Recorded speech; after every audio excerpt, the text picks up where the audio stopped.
kebiasaan manusia ya, itu harus tercapai. Maka sebenarnya musrembang-musrembang itu juga harus didatangkan para pakar atau ahli sehingga ada perubahan mindset. Nah, akademisi diharapkan menjadi salah satu condong karena dengan teori-teorikalnya itu akan diimplementasi di lapangan. Kalau ternyata teorikalnya tidak tepat, berarti perlu dipertanyakan tentang kredibilitas intelektual dan akademisi yang kita miliki. Itu kira-kira.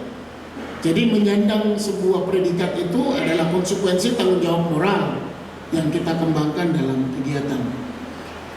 Hadirin dan peserta musrembang RKPD yang kami hormati dan kami banggakan, harapan kami bahwa seluruh peserta dengan pentahapannya ini akan menjadi sebuah satu paradigma baru, ya, menjadi mindset baru bahwa penyusunan program pembangunan yang nanti akan dilakukan melalui musrembang di 6 distrik ini harus ada perbedaannya, berubah dan ada perbedaannya. Tidak boleh dia kembali menjadi monotonisasi. Harapan saya itu harus terjadi. 6 distrik ini ada 6 distriknya yang ada kepala distriknya. Berdiri. Kepala distriknya mana? 6 distrik. Betul? Ini apa? Ya, apalagi distrik Merauke. Ya, distrik Merauke mana? Ya, silakan duduk Noken Jerai. Lain. Ingat bahwa distrik Merauke dan Noken Jerai menjadi pusat pertumbuhan untuk pengembangan musrembang ke depan. Karena indikator pencapaian ada dari kota. Jadi kalau memang harus ada perubahan dan perbedaan, ya, dan itu akan dievaluasi pada saat penyusunannya. Karena ini penting. Semua pejabat negara itu benar-benar datang ke Merauke. Dan distrik Noken Jerai, distrik Merauke, distrik Sota itu daerah yang selalu menjadi incaran untuk dilihat perkembangannya. Makanya dalam penyusunan ini kami harapkan gunakanlah seluruh kemampuan, kekuatan yang dimiliki, baik itu melalui ketatan pamongnya maupun dalam profesi bidang lainnya, sehingga benar-benar semua terakomodir, ya, dan dielaborasi sesuai dengan kemampuan di 2 distrik itu. Oleh karena itu 2 distrik itu kami minta kita minta dari 2 distrik minta komparatif keunggulan yang diunggulkan dari 2 distrik itu. 2 distrik punya keunggulan apa? Birokrasi, administrasi, atau apa? Itu harus jelas. Sebagai daerah yang indikator pencapaian pembangunan harus di atas rata-rata.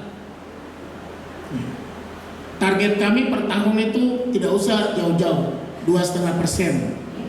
Maka distrik di bawah itu harus mencapai indikator pencapaian pembangunan di atas 2,5%. Dari mana? Hitung dari GDP-nya, Gross Domestic Product, pendapatan per kapita.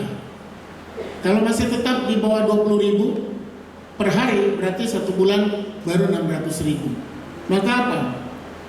Beras yang kita berikan, beras sehat yang kita berikan kepada masyarakat harusnya menurun per tahun. Itu menandakan bahwa quality of life, angka pencapaian partisipasi masyarakat itu terpenuhi. Tapi kalau dia indikatornya meningkat terus, ini menjadi pertanyaan. Seperti kata-kata Pak Gubernur, orang Papua itu kaya, tetapi banyak orang datang kemudian menjadi miskin. Nah, ini perlu dielaborasi apa di mana letak kemiskinan dan kekayaan itu. Harapan kami ini 2 distrik akan menjadi contoh, dan 2 distrik ini harus memberikan presentasi real kepada distrik lain bahwa tindakan pencapaiannya, sehingga ada ketahuan di mana sih sebenarnya the lost generation ini. Ini menjadi satu pertanda. Hadirin peserta musrembang RKPD yang saya hormati, kami juga menyampaikan terima kasih dan apresiasi kepada pimpinan dan anggota DPRD yang mungkin pada kesempatan kali ini akan bersama-sama ikut dalam musrenbang, sehingga di tingkat distrik itu bisa bersama-sama bersinergitas dengan pemerintah daerah.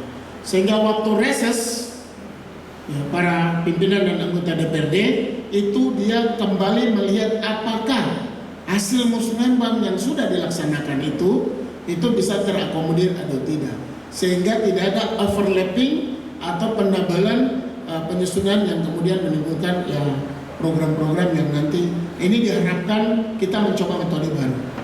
Ya, jadi kalau sudah bersama dengan DPR, maka salah satu pesan politik dia kembali ke dapil, karena dapil itu singkatan dari dapat dipilih kembali. Itu dapil, ya kan? Jadi ini kami harapkan terima kasih kepada unsur pimpinan Dewan dan seluruh anggota DPRD yang membangun komunitas dan juga sinergitas silaturahim yang baik untuk kita ke depan merencanakan, menyusun, implementasi, operasional, evaluasi semua program pembangunan ini sesuai dengan tata cara yang dimiliki. Nah, ini kami sangat terima kasih sekali, dan kepada seluruh mitra yang ada di Kabupaten Merauke, unsur TNI Polri, dan dalam forum yang resmi ini kami juga meminta inspektorat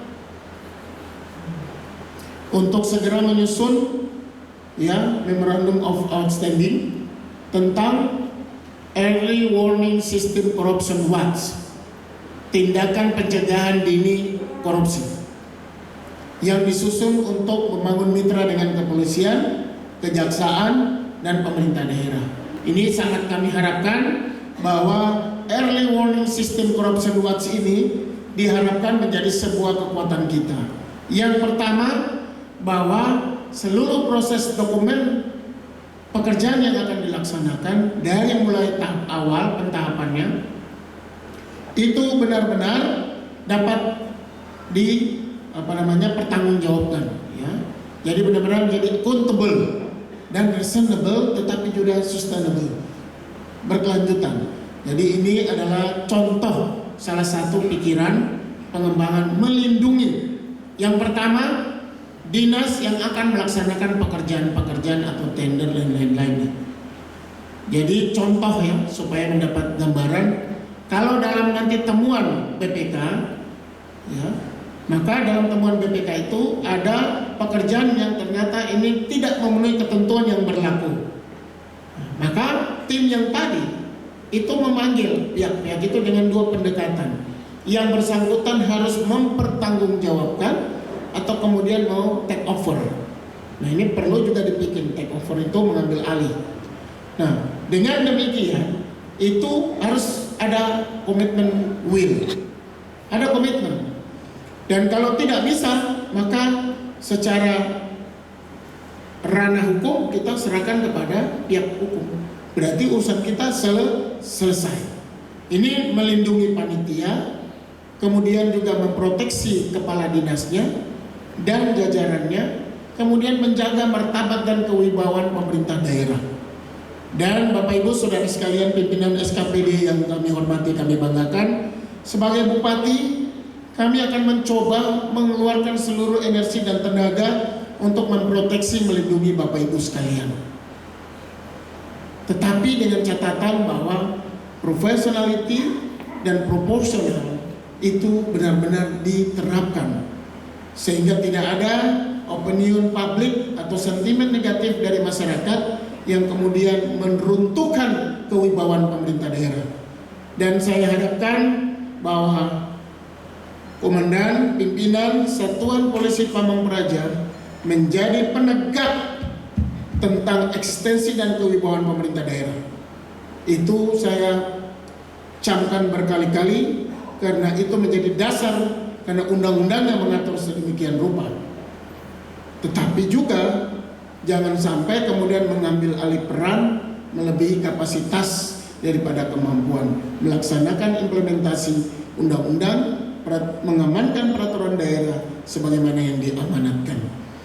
Itu kira-kira yang kami sampaikan pada seluruh pimpinan SKPD, mitra sekaligus, bahwa peran mitra ini harus menjadi partisipatif aktif. 80% datang bahwa pemerintah daerah memonetisasi semua pekerjaan, ya semua pemerintah daerah mengambil alih pekerjaan, maka pihak swasta pun harus diberikan peran sehingga mereka harus terlibat aktif memberikan kontribusi real dalam pembangunan Kabupaten Merauke, sehingga semua menjadi satu kepaduan. Pemerintah daerah adalah dengan jajarannya memfasilitator administrasi, ya, kemudian fasilitator administrasi dan komunikator dan regulasi-regulasi yang diembankan. Jadi jangan sampai kita terjebak dalam ruang-ruang yang mengakibatkan terakhir kita kemudian menimbulkan a priori dan tendensi, aduh kalau begini saya tidak akan jadi kepala dinas, karena ada intervensi, karena ada provokasi, karena ada tendensi, karena ada tekanan, dan ini tidak boleh akan terjadi. Harapan kami bahwa banyak kepala-kepala SKPD ini adalah sudah melaksanakan rutinitas yang sudah bertahun-tahun lamanya. Oleh karena itu tidak mungkin menurut rasionalitas itu bisa terjadi kesalahan. Tidak mungkin, karena ini sesuatu yang sudah berulang dan berulang dan berulang. Hanya pindah tempat saja. Sehingga kalau itu terjadi, nanti ada perasaan bahwa ya ini manusia jadi punya salah. Nah terus selama 30-50 tahun kita terus punya salah. Padahal kita sedang memperbaiki kesalahan ini melalui ucapan syukur kepada Tuhan. Hadirin dan peserta Musrembang RKPD yang kami hormati, kami banggakan. Demikianlah beberapa hal yang perlu kami sampaikan. Kami sampaikan kesempatan ini. Selamat bermusyawarah, bermufakat, berembuk, sekaligus menuangkan ide-ide kreatifnya,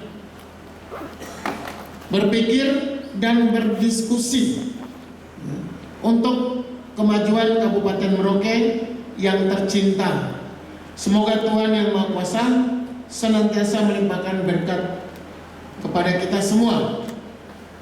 Akhirnya dengan memohon perlindungan Tuhan dan juga atas berkenan keinginan leluhur di tanah ini, dan menjadi sebuah semangat baru dalam melaksanakan pembangunan di Kabupaten Merauke melalui partisipasi aktif dengan iman, tulus, ikhlas tanpa pamrih, berpikir seia sekata seperbuatan untuk memajukan Kabupaten Merauke, bahwa dengan restu leluhur tanah ini pada hari ini, hari Kamis, tanggal 25 Februari 2016, Musyawarah Perencanaan Pembangunan atau Musrenbang tingkat distrik dalam rangka penyusunan RKPD tahun 2017 secara resmi kami nyatakan dibuka dan terbuka untuk umum.